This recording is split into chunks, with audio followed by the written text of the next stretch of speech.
Hi, welcome to We Are at War. I'm Jeff Dixon. I'm your host in this study on spiritual warfare. We're pulling back the curtain just a little bit and delving into that world, that arena where we know there's a constant battle in our culture, in our world, between good and evil.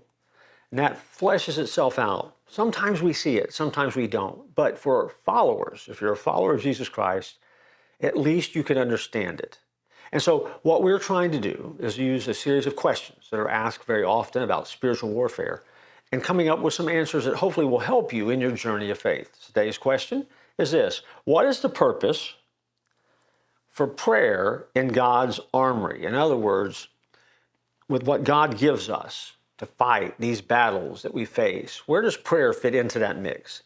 Now, if I were to say, hey, I'm a pastor, so I want you to know that prayer is important. Most of you watching this, because you're just watching this, you're going to agree with me. And I make that assumption about you as a listener because I know you're brighter than a lot of other people.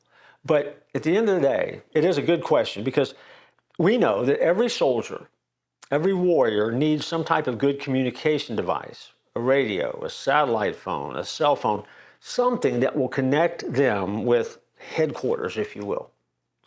Paul is taking some time in the Bible to write about the armor, the spiritual armor we get as followers.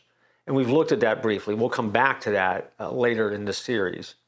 But he says, praying always with all prayer and supplication in the Spirit, being watchful to this end with all perseverance and supplication for all the saints.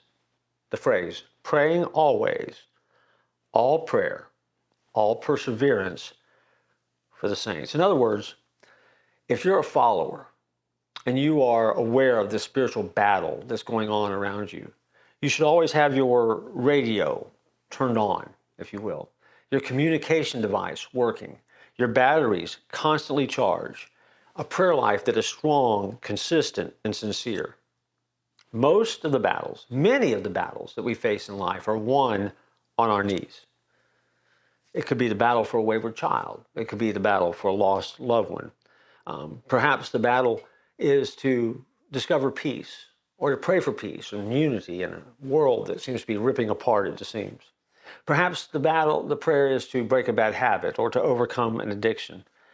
Perhaps it is a prayer to break open and bust open some pathways into a mission field or a set of circumstances where you're trying to reach and get inside with the gospel of Jesus Christ so you can share the love of Christ into darkness. But God intends for us to be more than conquerors.